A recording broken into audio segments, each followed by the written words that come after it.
پھر جنگ ختم ہو گئی اور ہندوستان کی آزادی بالکل یقینی ہو گئی. میں نے ابا سے رامیشورم چھوڑنے کی اجازت چاہی.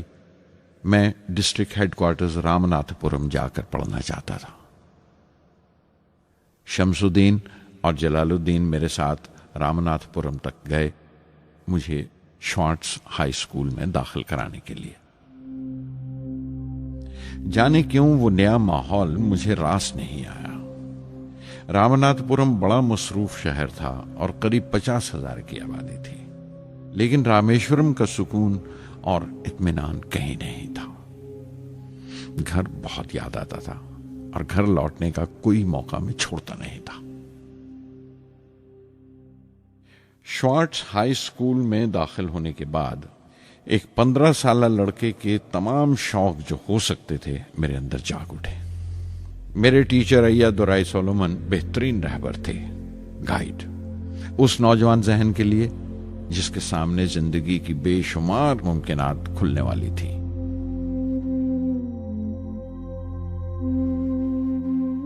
رامناتھ پورم کے اس عرصہ قیام میں ان سے میرا رشتہ استاد شاگرد یا گرو ششیہ سے بھی آگے نکل گیا. ایا دورائی کہا کرتے تھے، زندگی کامیاب ہونے اور نتیجے حاصل کرنے کے لیے 3 طاقتوں پر قابو پانا بہت ضروری ہے: خواہش، یقین اور امید.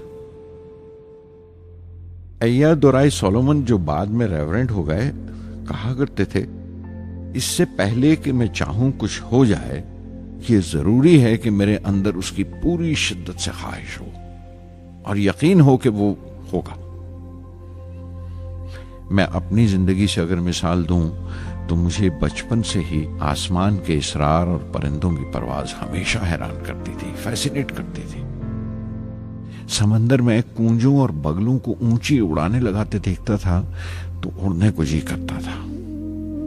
میں ایک سادہ لوگ گاؤں ہی کا لڑکا تو تھا، لیکن مجھے یقین تھا کہ ایک دن میں ضرور ان کونجوں کی طرح بلند اڑانے لگاؤں گا، بلندی پر پرواز کروں گا. اور حقیقت یہ ہے کہ رامیشورم سے اڑنے والا میں پہلا لڑکا تھا.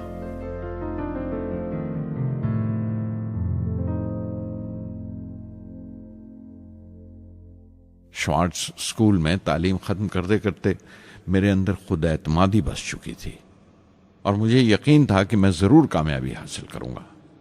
میں تعلیم آگے جاری رکھوں گا، اس میں کوئی دوسرا خیال نہیں تھا. سن 1950 میں انٹرمیڈیٹ پڑھنے کے لیے سینٹ جوزف کالج ٹریچی میں داخل ہو گیا.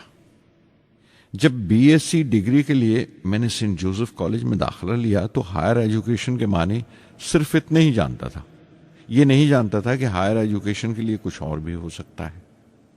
نہ یہ جانتا تھا کہ سائنس پڑھ کے فیوچر کے لیے اور کیا موقع حاصل ہو سکتے ہیں. بی ایس سی پاس کرنے کے بعد ہی جان پایا کہ فزکس میرا سبجیکٹ نہیں تھا. اپنے خواب کو پورا کرنے کے لیے مجھے انجینئرنگ میں جانا چاہیے تھا. پتہ نہیں کیوں کچھ لوگوں کا ایسا خیال ہے کہ سائنس آدمی کو خدا سے منکر کر دیتی ہے، لیکن میرے لیے تو سائنس اعتماد، وشواس اور روحانی تسکین کی وجہ رہی ہے. کسی طرح میں MIT یعنی مدراس انسٹیٹیوٹ آف ٹیکنالوجی کے امیدواروں کی لسٹ میں تو آ گیا، لیکن اس کا داخلہ بہت مہنگا تھا. کم سے کم 1,000 روپے کی ضرورت تھی اور میرے ابا کے پاس اتنے روپے نہیں تھے. اس وقت میری اکا، میری آپا زہرا نے اپنے سونے کے کڑے اور چین بیچ کر میری فیس کا انتظام کیا. مجھ پر اس کی امید اور یقین دیکھ کر میں پسیج گیا.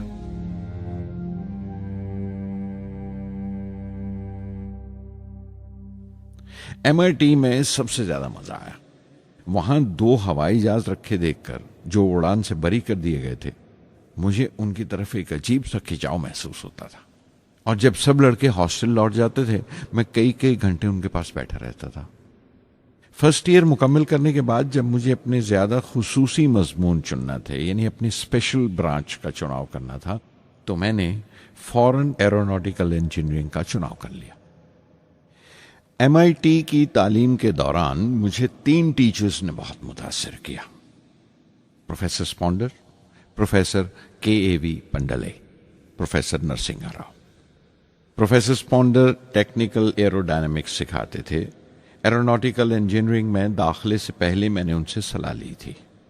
انہوں نے سمجھایا تھا کہ مجھے مستقبل کا فیصلہ کرنے سے پہلے مستقبل کی ممکنات کے بارے میں نہیں سوچنا چاہیے، بلکہ سوچنا چاہیے ایک اچھی بنیاد کے لیے اور اپنے رجحان اور اشتیاق کے بارے میں کہ اس میں کتنی شدت ہے، میرے ایپٹیچیوڈز اور ایسپریشن میں کتنی انٹینسٹی ہے۔ میں خود بھی ہونے والے انجینئرنگ اسٹوڈنٹس سے کہنا چاہتا ہوں کہ جب وہ اپنا اسپیشلائزیشن کا چناؤ کریں تو یہ دیکھیں کہ ان میں کتنا شوق ہے، کتنا اتساہ ہے اور لگن ہے اس شعبے میں جانے کے لیے۔ پروفیسر KAV پنڈلے نے مجھے ایرو اسٹرکچر ڈیزائن سکھایا اور اس کا تجزیہ بھی، وشلیشن، انالیسس بھی۔ وہ بڑے خوش دل اور دوست ٹیچر تھے اور ہر سال کوئی نہ کوئی نیا طریقہ، نیا نظریہ لے کر آتے تھے کورس میں۔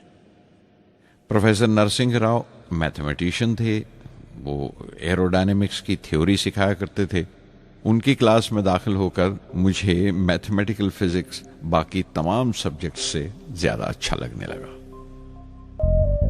سادھ سنگی ہری ہری نام چتارا چتارا